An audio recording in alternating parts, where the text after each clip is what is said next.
Every world displayed its finest beast. Earth sent a toddler who just learned the word mine. The first thing the galactic convocation ever did to humanity was steal something that didn't belong to them.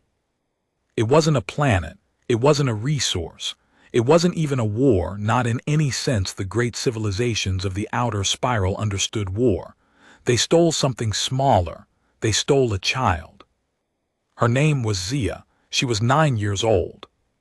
She had a gap between her two front teeth, a habit of humming when she was nervous, and a talent for picking up languages that her teachers at the orbital school on Proxima Station had called extraordinary in the way adults use the word when they mean something closer to unsettling.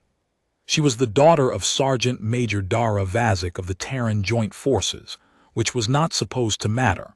The convocation did not care about parents. They barely had a concept of the word. What they cared about was the girl's particular neurology, the way her brain folded its signal processing geometry into patterns that let her sense the resonance fields the convocation used to communicate across the void. They had scanned 17,000 human children in the preceding decade. Zia was the only one who lit up like a beacon. So they took her, neat and quiet, the way something drowns, from the observation deck of Proxima Station on a Tuesday morning, while her mother was 3 decks below filing a maintenance request for a faulty airlock seal. By the time Dara Vazik found out her daughter was gone, the convocation's transit corridor had already collapsed behind them. There was nothing left on the sensor logs except a residual thermal signature, the station's AI classified as instrument error. Dara Vazik had been a soldier for 19 years. She had seen the Drexy incursion, the Velen border skirmish, 2 separate deployments to the Kuiper suppression, and a particularly unpleasant 6 months embedded with the mining security detail on Ceres during the labor riots. She had never fired a weapon in anger. She was precise, professional, and widely regarded as the calmest person in whatever room she occupied. She looked at that thermal signature on the log for a long time. Then she went to find her team. They were not technically a team in any official capacity. Command hadn't assembled them. There was no paperwork. What there was Dara sitting at a table in the station canteen at 200 station time, with a coffee she wasn't drinking, and a look on her face that the 3 people who knew her well enough to read it would describe, each in their own way, as the end of a previous era. Kev Aluwatobi arrived first. He was 6'6". He wore his hair in enormous silver-streaked braids, and he was the Joint Forces' foremost expert in dimensional threshold demolition, which was a technical title for someone whose primary skill was blowing holes in the kind of barriers that weren't supposed to have holes in them. He sat down across from Dara without being asked, folded his enormous hands on the table, and said nothing, because he understood that the silence was part of the briefing. Priya Sathananthan arrived second. She was slight and quiet, and had the kind of face that made people underestimate her approximately once, after which they did not make the same mistake again. She was a Xenocom specialist, which meant she understood more about how the convocation talked to itself than any other human alive, though she was careful never to advertise this fact in rooms with bureaucrats in them. She sat next to Kev, pulled out a battered personal tablet, and began scrolling through data she had presumably already been compiling, because Priya was the kind of person who started working before she knew what the work was.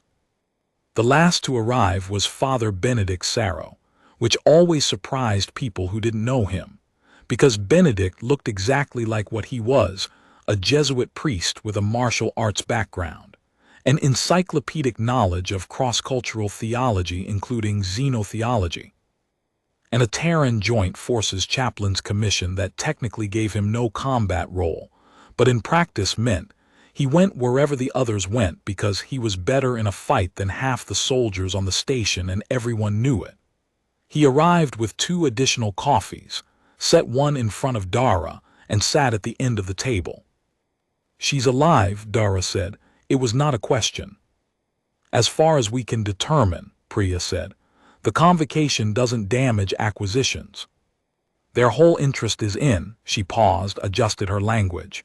She's a tool to them. They keep tools in good condition. Kev's jaw tightened. He said nothing. I know where they've taken her, Priya continued. Or where they've taken her first. There's a relay node, not a word they'd use, but the closest we have in the L4 pocket of the TETH system. It's where they stage new acquisitions for assessment. It's also the only convocation installation within any range we could reach in a timely way. She turned the tablet around so the others could see the schematic. The problem is the threshold. There's always a threshold, Kev said. This one is locked from their side. Conceptually locked, not a physical barrier, a resonance lock.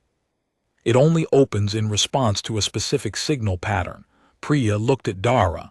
Zia's signal pattern. A silence followed this statement, of the kind that means everyone in the room has arrived at the same conclusion and is waiting to see who says it first. Dara said it, so we need to fake her signal. We need to fake a 9-year-old human telepath's neurological resonance signature in a frequency range we didn't know existed 3 years ago, Priya said, with the particular inflection of someone who had already figured out how to do a thing and was describing its difficulty as a formality. Yes. Can you do it? Priya picked up her coffee. I've been doing it since I got your message. Dara finally drank some of her own coffee. It was cold, she didn't notice. Benedict, she said, what do we know about the convocation's interior hierarchy? More than they'd be comfortable with, Benedict said. The node will be staffed by what they call the assembled and old caste evaluation clade. Highly intelligent, highly ritualistic. They communicate in resonance harmonics and physical display. They don't process verbal or tactical aggression in any way that maps onto our understanding of threat response. He paused. They're not fighters in any sense we'd recognize, but they have things they use as fighters. What kind of things? The Neth, Benedict said, and then he stopped because the word itself was apparently a kind of briefing. Everyone at the table had heard the word before. It circulated in Joint Forces intelligence with the frequency of a horror story that keeps getting retold, because it has not yet been disproven. The Neth were the convocation's enforcement clade biological constructs, if the intelligence analysts were being generous, or living weapons, if they were being honest. They were shaped vaguely like something that had once studied predator biology and decided to iterate in a more committed direction. No one who had encountered them in person had produced a useful tactical report, primarily because the people who encountered them in person did not produce reports afterward. How many? Kev said. At a relay node of this type, 4, maybe 6, Benedict tilted his head, possibly 8. Kev looked at his hands. Then at his demolitions kit, which he had brought to the table already packed, because he was also the kind of person who started working before he knew what the work was. 8, he said, with the tone of a man conducting an internal cost-benefit analysis. We've faced worse odds, Dara said. We have never faced the Neth. No, Dara agreed. We haven't, she stood up. We should get moving.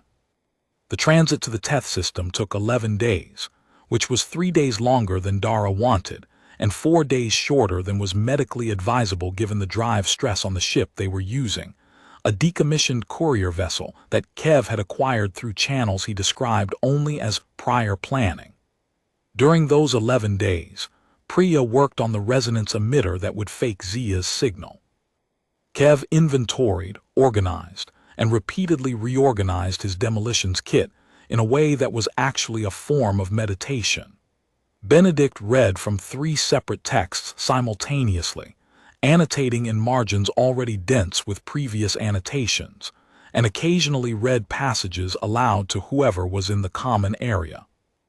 Dara ran through combat drills in the cargo hold at 400 every morning, and spent the rest of her waking hours staring at schematic maps of the relay node that Priya had reconstructed from intercept data. On the 4th day, Priya came to find her in the cargo hold, mid-drill, and sat on a crate and watched without speaking for a while. "I got a partial resonance trace," she said eventually. "From the transit corridor before it collapsed. Zia was conscious when they took her through." Dara stopped mid-movement, held the position for a moment, weight forward, hands up, the posture of someone in the middle of something, and then finished the movement and turned around. "She was scared," Priya said. "I can't read much out of the resonance harmonics. They're not designed for human emotional mapping, but scared I can read. And underneath that," she paused, "angry, which I thought you should know." Dara said nothing for a moment. "She's your kid," Priya said, with a kind of gentle precision. "Yeah," Dara said. So, Dara picked up her water bottle, drank from it, put it back down. "She's going to be fine. She knows how to be scared and angry at the same time and still think. I spent a long time teaching her that." "You think she's thinking?" "I know she's thinking." Dara looked at the maps pinned to the cargo hold wall, the relay node schematics, the threshold positions, the estimated Neth patrol routes. "She'll find ways to make herself useful in there. She'll be paying attention. She'll know things by the time we arrive that we don't know yet." She tapped the schematic. "She's 9, not helpless." Priya was quiet for a moment. Then she said, "The emitter is going to work. I want you to know that." "I know it will. I'm just—" "Priya," Dara met her eyes, "I know it will." On the 7th day, Benedict found Dara in the common room at 200, not sleeping, staring at the bulkhead. He sat down and did not offer platitudes, because he was not that kind of priest. He poured 2 small glasses from a flask he carried and set one in front of her. "Tell me about the Neth," she said. He considered the question. "They're not evil," he said, "in any meaningful theological or ethical sense. They are what they were made to be. The convocation shaped them over a very long time to fulfill a very specific function, and they are extraordinarily good at that function, and they have no frame of reference outside it. That's not comfort. It's not meant to be. I'm trying to give you an accurate picture." He turned his glass in his hands. "What the assembled understand about humanity is almost entirely wrong. They collected us, they studied us, they modeled us, and they produced a complete and coherent theory of human behavior that is accurate in approximately the same way that a photograph of the ocean is a complete and coherent theory of tides." He paused. "They believe we are driven by hierarchical fear responses. They believe we defer to superior force. They believe the concept of ownership in human psychology means something like temporary custodianship in the absence of a more powerful claim." Dara turned her glass in her own hands, the gesture mirroring his without either of them noticing. And they are very much mistaken." "About the last part especially," she said. "About the last part especially." He drank. "A human child who has just learned the concept of mine will, if you attempt to take the thing that is theirs, fight you with absolutely everything they have available, regardless of the size discrepancy, regardless of the power differential, regardless of any cost-benefit calculation that a rational observer would predict should produce surrender. The convocation has no model for this. It doesn't fit any of their frameworks." He set down the glass. "I find this, professionally speaking, very heartening." Dara almost smiled. It looked like effort. "She's going to fight them," Dara said, "from the inside. I expect she already is." "Good." They sat in silence for a while. Then Dara said, "What's in the flask?" "Something a Drexy officer gave me after the incursion. I have never determined exactly what it is." "Is it good?" Benedict considered. "It makes things clearer. Whether that constitutes good depends on what you were planning to look at."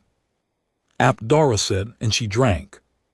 The relay node existed in a fold of space that human instruments were not designed to see, which Priya solved by redesigning the instruments over the course of 48 hours, running on very little sleep, and an amount of focus that the others treated with the respect you give a lit fuse. When the ship dropped below threshold into the fold, the node was there, a structure that gave the strong impression of organic growth interrupted, as though something enormous had been building itself according to a plan, and then simply stopped partway through, leaving towers and arches and membrane walls in mid-construction. It was the color of deep water.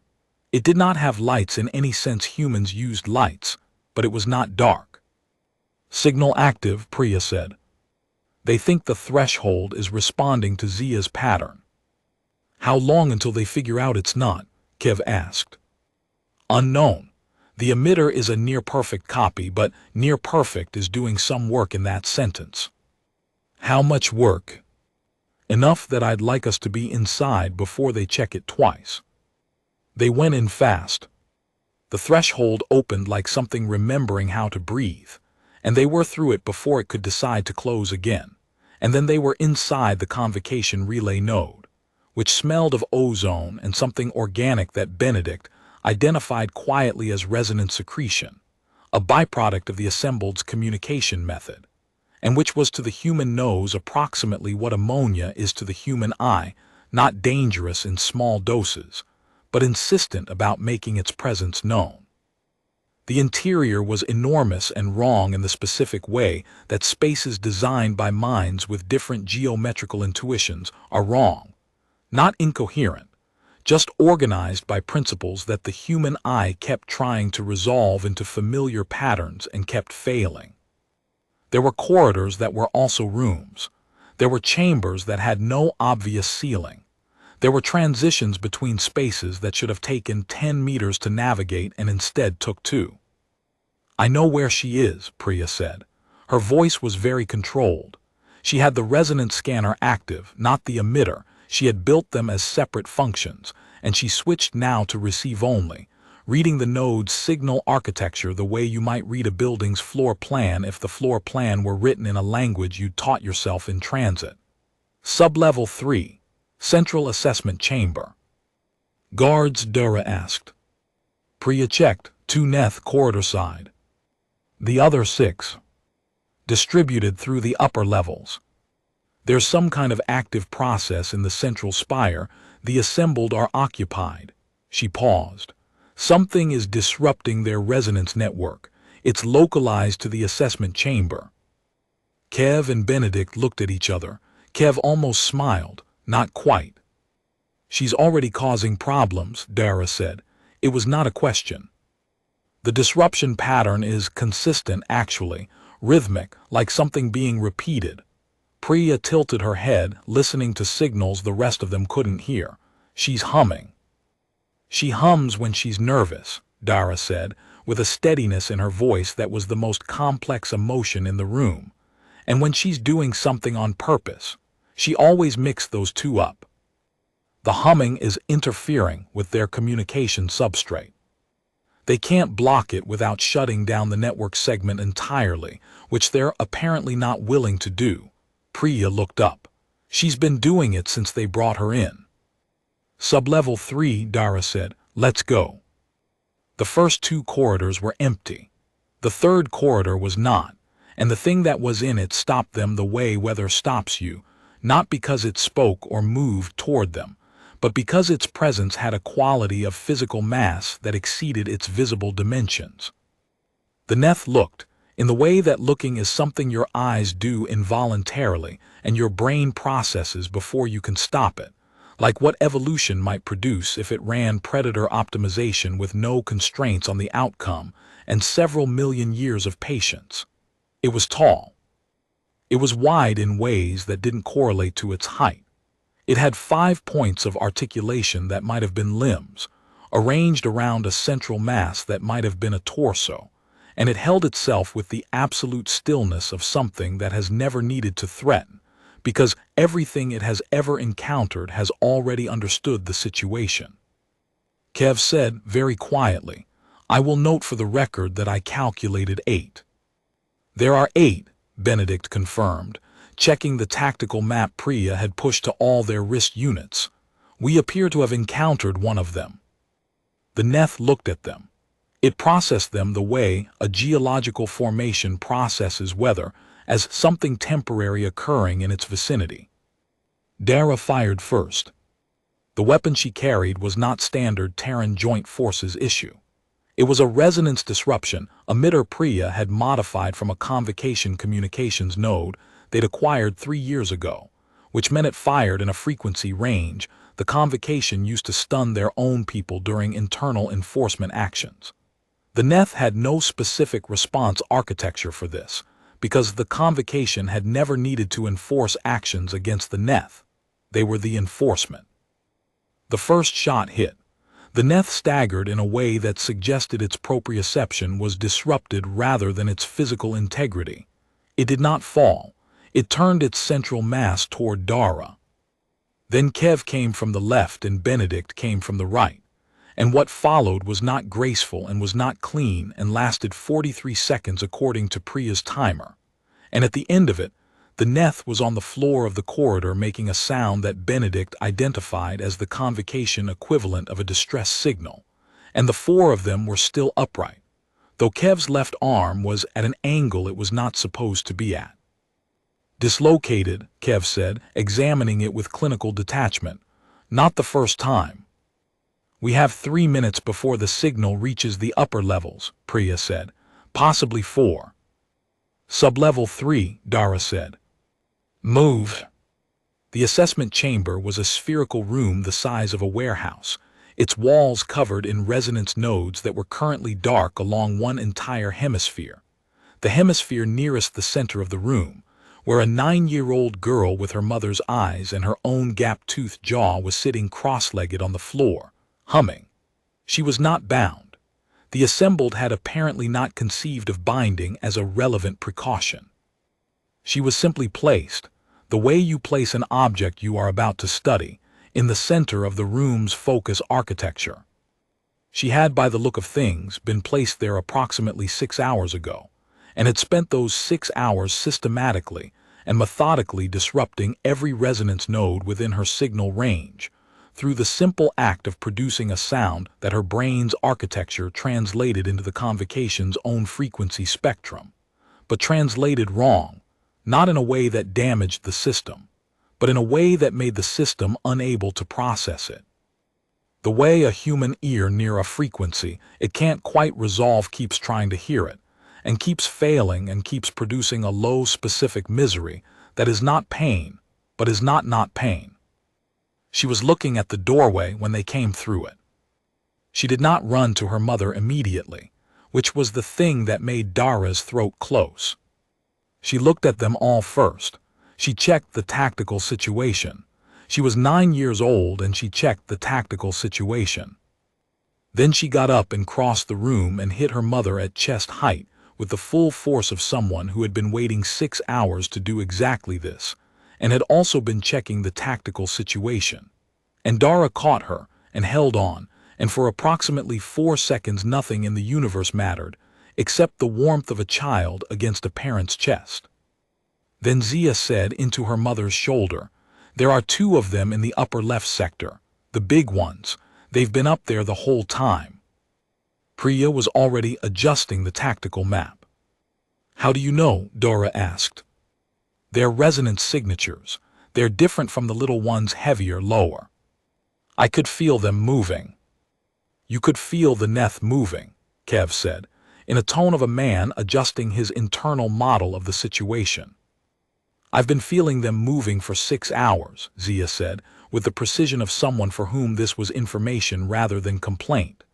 "The ones in the upper section were stationary for most of it, but they started moving about 20 minutes ago. That's why I started humming louder. I wanted them to stay focused on me instead of," she paused, "instead of you. I knew you were coming." The 4 adults looked at her. "I knew," she said again. "I felt the threshold open." "We need to go," Benedict said, softly, not urgently, the way he said everything. "The 2 in the upper sector," Dara said to Zia. "Which direction are they moving?" Zia closed her eyes for 3 seconds. "Down the spire. Convergence in," she opened her eyes, 6 minutes, maybe 5. Priya was already moving toward the other exit. I have a route to the threshold that avoids the spire entirely. What about the signal emitter? Kev asked. If we leave it running, they'll track the ship. I know. Priya was pulling components from her kit. I'm going to collapse the fold behind us. It'll take 30 seconds of stationary work at the threshold, and it will absolutely get their attention. I'll be at the threshold, Kev said. Give me the charges. Priya handed him the kit without discussion. Kev took it with his good arm and adjusted it to his shoulder, and said nothing else about the dislocated left arm, which Dara logged for medical follow-up, and said nothing about because they were moving. The route Priya had mapped was 4 corridors, 2 of which had the wrong geometry for human transit, too narrow in the wrong dimensions, too tall in the wrong proportions, which they solved through the combination of Kev going first and Benedict going last, because Kev could physically reshape a passage if he needed to, and Benedict was extremely good at moving through spaces that didn't want to be moved through. Zia ran between them, and the thing Dara noticed was that she ran like someone who knew where she was going, not like someone being guided. She took turns before Priya indicated them. She slowed before obstacles became visible. She was reading the node's architecture through the resonance sense she'd been inadvertently developing for 6 hours in its assessment chamber. They were 30 meters from the threshold, when the first of the 2 upper sector Neth came around the corner ahead of them. It was larger than the one they'd encountered before. Size in the Neth was apparently not a standard. This one was large the way mountains are large, not as a feature of its individual biology, but as a fact about the kind of space it occupied. It filled the corridor end to end with the ease of something that had never encountered a space it didn't fit in, and it looked at the small group of humans, one of whom was currently dragging a demolitions kit, one-armed, with the expression of something discovering that an inconvenience it had intended to deal with quickly has developed complications. Zia stepped forward. Every adult in the corridor moved to stop her, or started to, and stopped, because of the look on her face. It was the look of someone who has been in a room for 6 hours being studied and assessed and processed as a thing rather than a person, and who has been afraid and angry the entire time, and who is now done. She hummed. It was not a nervous hum. It was not the exploratory disruption she'd been generating from the assessment chamber floor. It was focused, directed.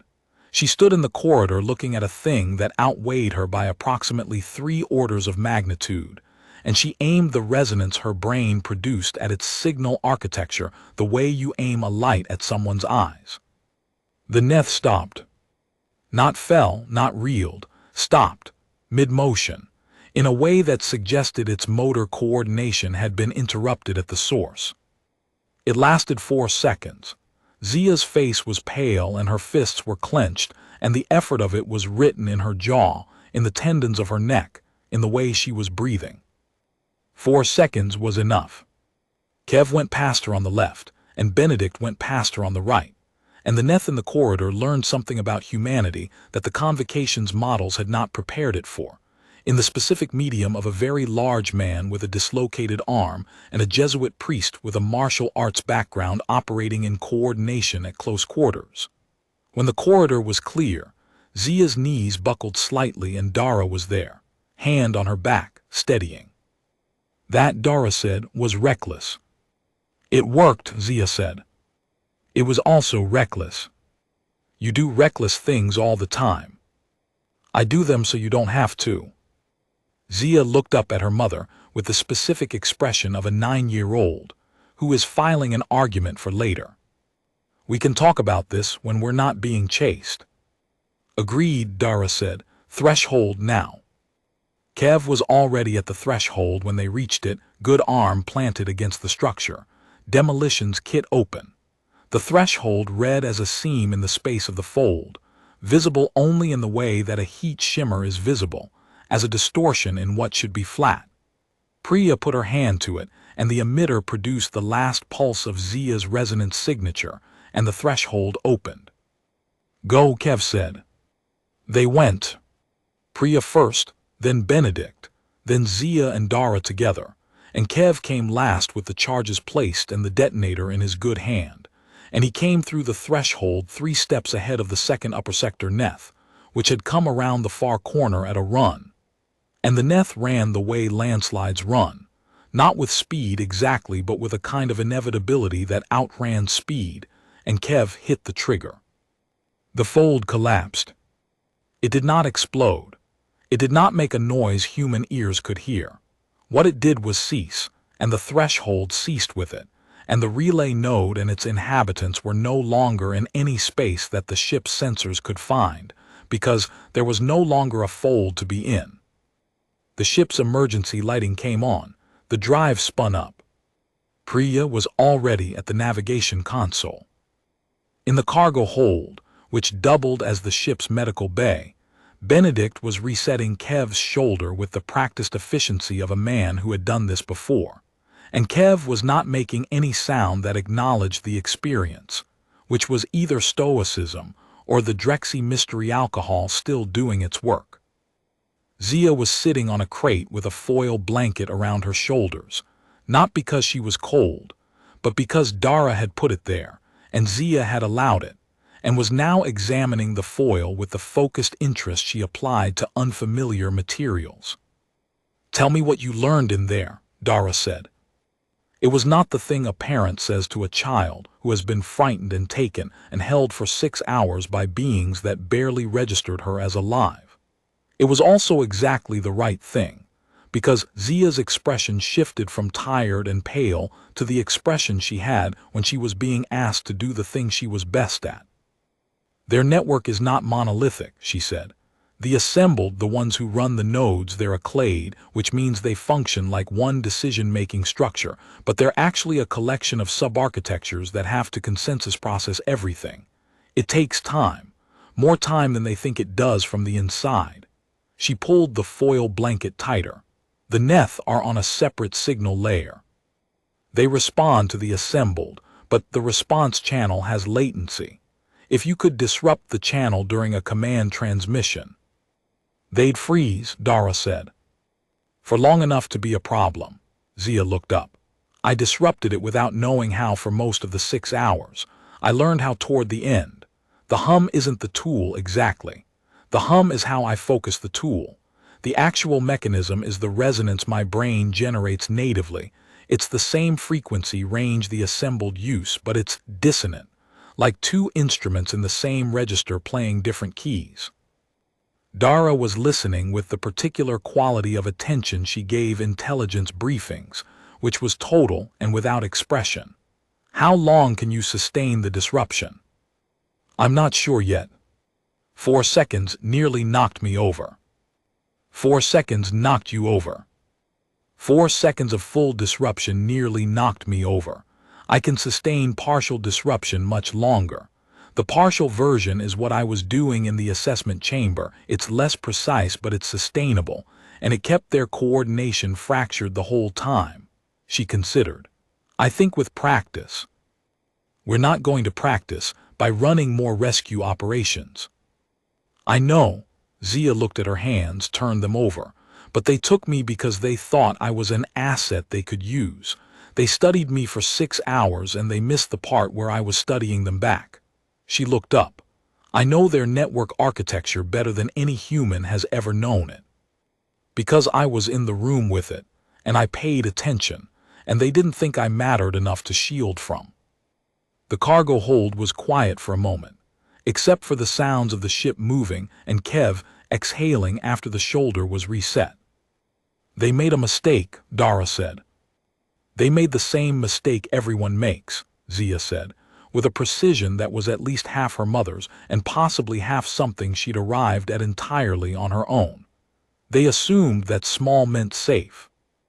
Benedict, handing Kev a cold pack and saying nothing, smiled at the deck. The ship reached the Teth system's edge 7 hours later, and from the edge it was 14 hours to the nearest relay buoy, where Priya could transmit a contact packet to Terran Joint Forces Command. The packet contained everything they had: the node schematics, the resonance architecture maps Priya had built in transit, the tactical report on the NETH, and Zia's detailed account of 6 hours inside a convocation assessment chamber delivered in the patient, organized, complete manner of a briefer twice her age. Command's response took 4 hours, which was fast for Command. The response was 4 words: return to Proxima immediately. And then, 13 minutes later, because whoever had read the packet had apparently taken 13 minutes to finish reading it, bring the girl. She slept for most of the return transit, which was 11 days back to Proxima the slow way, because the drive had taken damage in the fold collapse. She slept in the bunk that Kev had vacated for her, with the foil blanket she had apparently decided she liked, and she slept the way she always had since she was small, on her side, one hand tucked under her jaw, completely still. Dara checked on her every 4 hours, not from anxiety exactly, but from the specific compulsion of a parent who has been temporarily without the thing they are a parent of, and needs to confirm repeatedly that the temporary is over. On the 3rd day of the return, Zia woke up and found Priya at the navigation console, and sat down next to her and said, "Can you show me the resonance data from the threshold collapse?" Priya looked at her for a moment. Then she pulled up the data and walked her through it, and they sat side by side for 3 hours, and at the end of 3 hours Zia said, "If the fold collapsed because the resonance substrate was disrupted, you could theoretically trigger a collapse from inside, couldn't you? If you knew the substrate architecture well enough." "Theoretically," Priya said carefully. "I know the substrate architecture." "I know you do. So if they ever take someone again, let's work on making sure they don't." "But if they do?" Priya was quiet for a moment. "Yes, if they do, we'd want to know how to collapse a fold from inside. I can describe the disruption pattern. You could build an emitter for it." "I can probably build an emitter for it," Priya paused. "If you'll teach me." Zia leaned forward over the console, gap-toothed and serious and 9 years old, and began to teach Priya Sathananthan things about the convocation's resonance architecture that the convocation's own assembled had not expected a human child to learn. 3 weeks after the TETH operation, the Galactic Convocation transmitted a formal communique to the Terran Joint Forces through the standard relay network they maintained for species they considered worth communicating with. The communique was long, in the Convocation's native form, and Priya spent 4 days translating it with the care it deserved. The short version was this: humanity had violated the boundary conditions of the Convocation's operational protocols by penetrating a secured installation, disabling multiple enforcement clade units, collapsing a dimensional threshold, and in the process demonstrating a set of capabilities that the Convocation's assessment models had not predicted and could not currently account for. The communique requested, in terms that were formal and cool, and behind which Priya's translation detected something she described as the Convocation's equivalent of rattled, a full disclosure of humanity's signal disruption technology, the parameters of the individual human responsible for the disruption event inside the assessment chamber, and assurances that the technology would not be deployed further. Priya's note in the translation margins at this section read, "They want to know what hit them. They still think it was technology."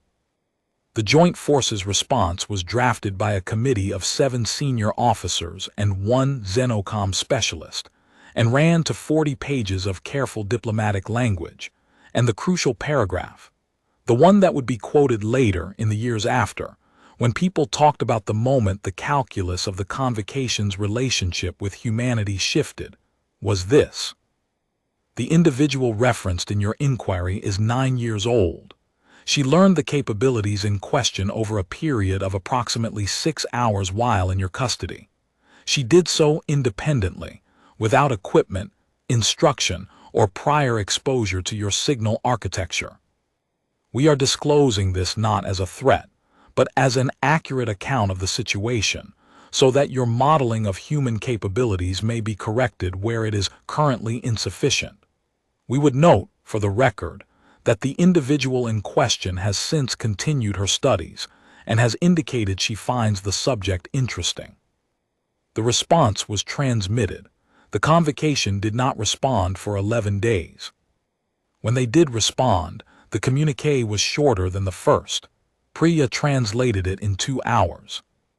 Its essential content was a request to open formal dialogue on the conditions of humanity's convocation status, and a question, phrased with the careful precision of beings who understood they were asking something they did not fully understand the implications of, about whether the individual in question would be willing to participate in said dialogue.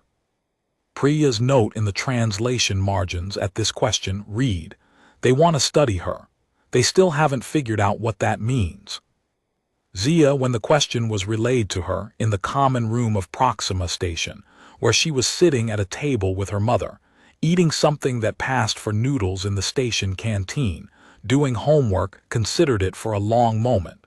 She was still 9. She would be 10 in 6 weeks. She had the look she sometimes had, the one Dara recognized as the look that meant she was simultaneously reading a situation and already planning 3 moves ahead. "Tell them yes," she said. "You're sure?" Dara asked. "I want to see their full network architecture. I've only seen one node." She twirled a noodle. "The rest of it is still theirs." She said it the way she said most things, simply, without drama, with the complete and total absence of any awareness that what she'd said was the most consequential sentence any human being had spoken in 40 years of contact with the convocation.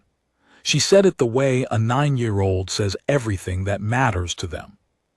As if it were obvious, as if the only question had ever been timing. As if the universe were hers to learn, and she was simply deciding to get started.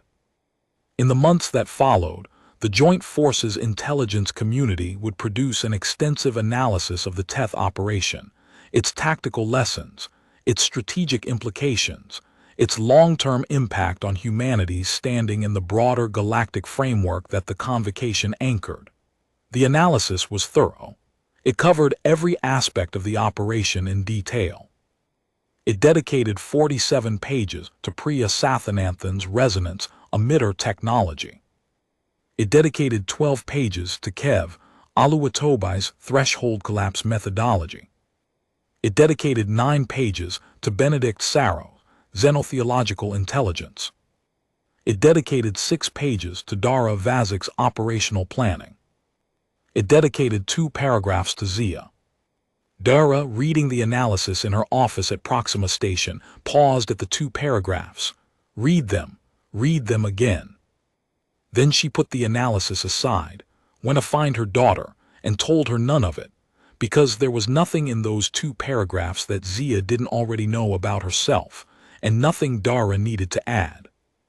Except this, she knocked on Zia's door, and when Zia said come in, Dara came in and sat on the edge of the bed and looked at her daughter, who was already looking back with those steady, measuring eyes, and she said, "You did well."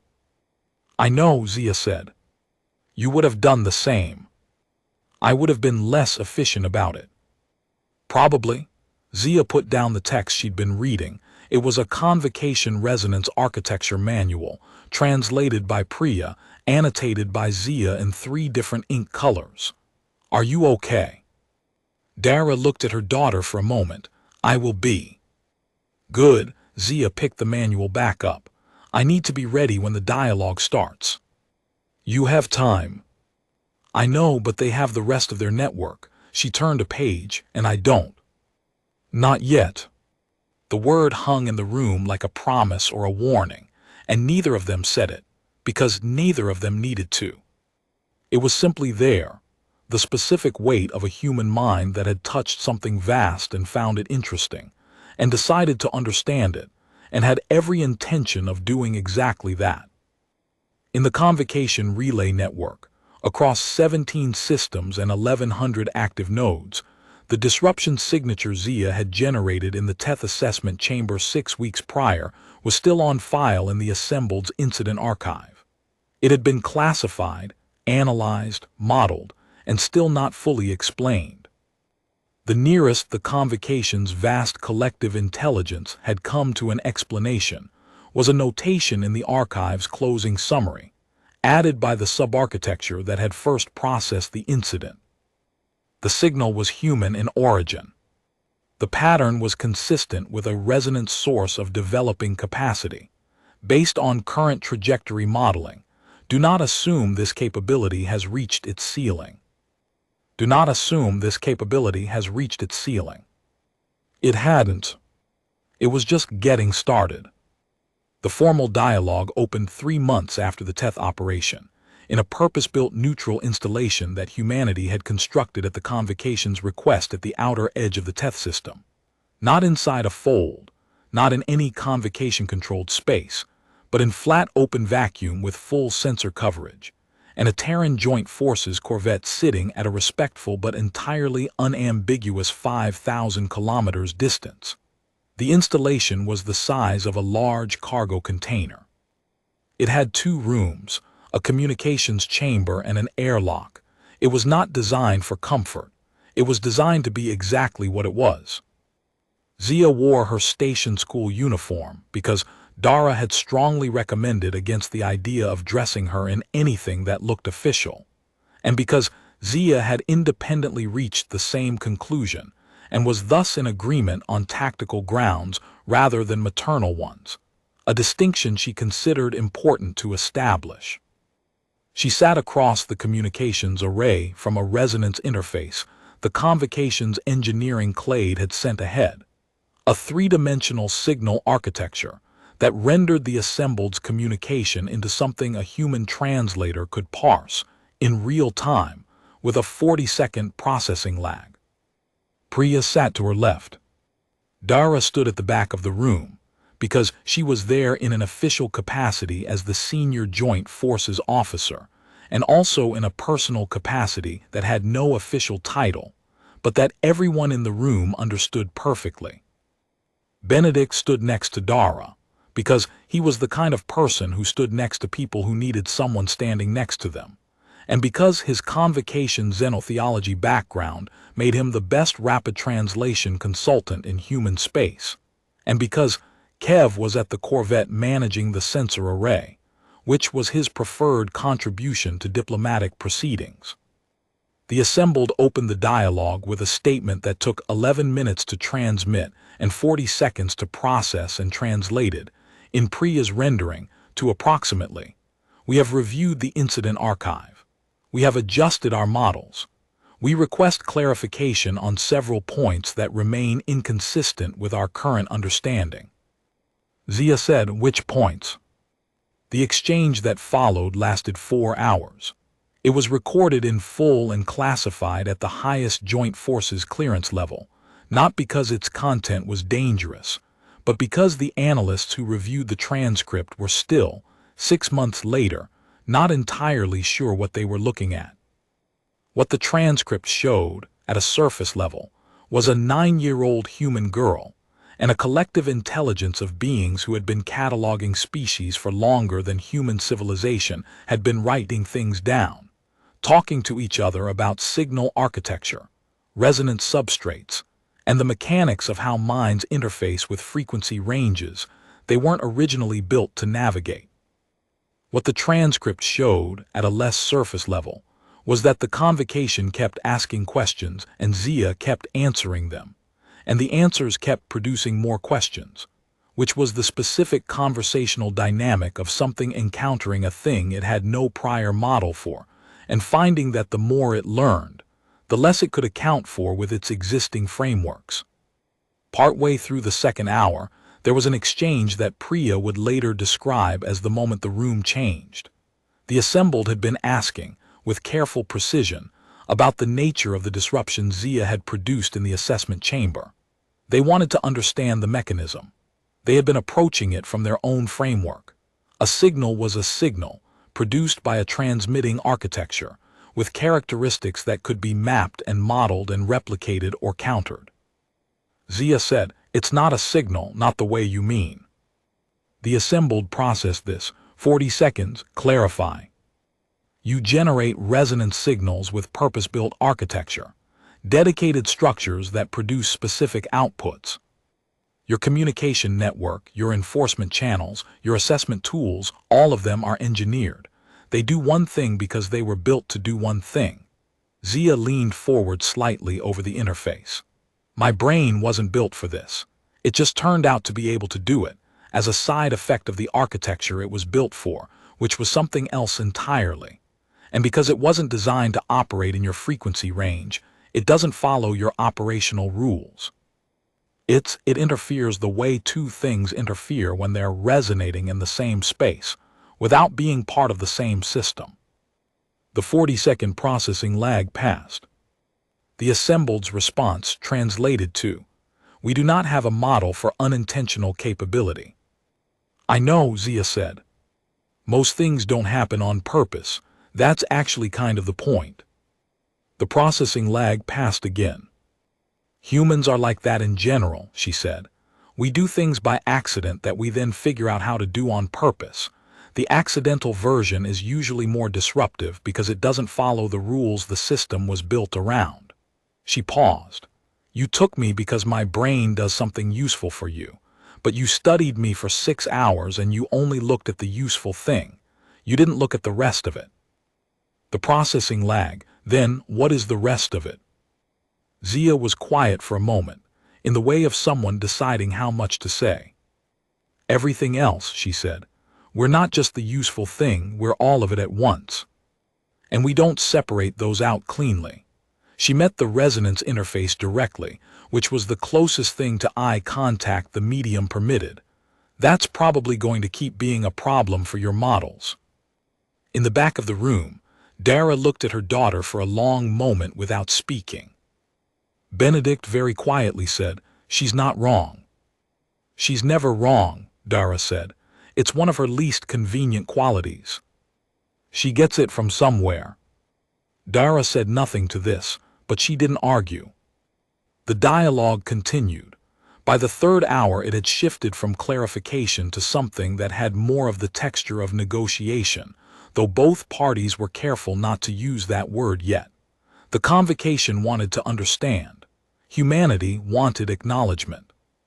What was actually being worked out, in the specific frequency range of a 9-year-old's patient and implacable intelligence, meeting a collective mind that had studied the universe for a very long time without encountering anything quite like this, was the shape of a new arrangement.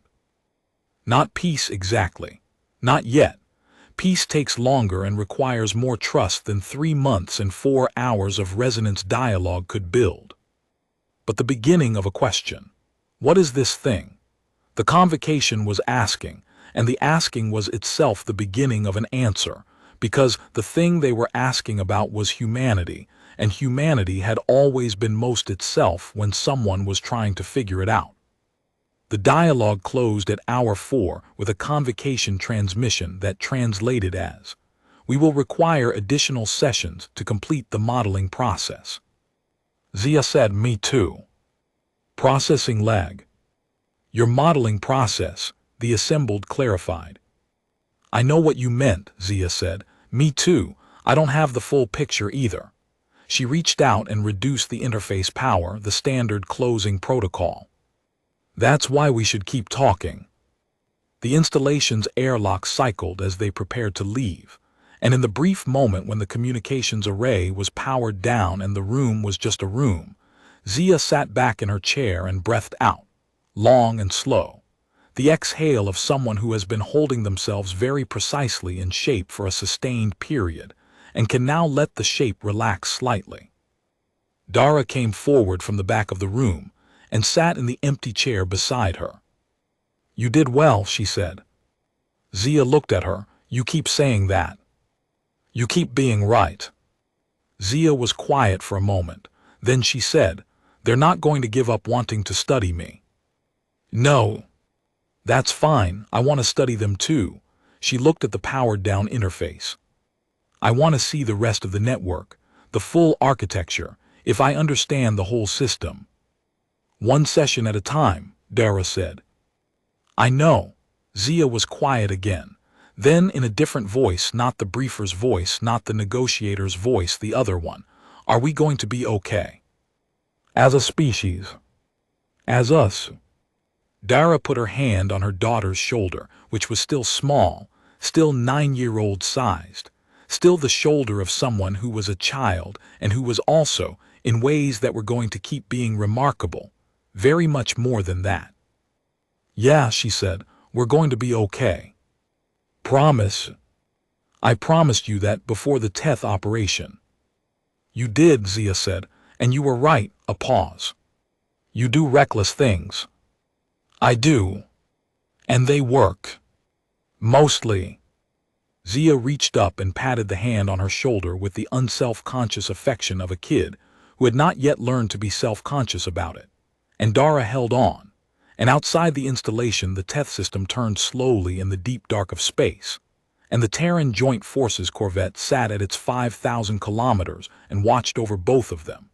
And somewhere in 17 systems of resonance network, the convocations assembled turned over the shape of what they'd encountered and tried. With great diligence and incomplete success, to fit it into a model that would hold. It wouldn't hold. Models of humanity never quite held, because humanity was not the thing you built a model around. Humanity was the thing that, once you thought you'd modeled it, did something unexpected with the model. But trying was how the convocation knew they were paying attention, and being paid attention to by something vast and old and very serious about understanding that, Zia had already figured out, was its own kind of advantage. You let them look, you let them study, and while they were busy with the studying, you kept learning. That was how it had always worked for humanity.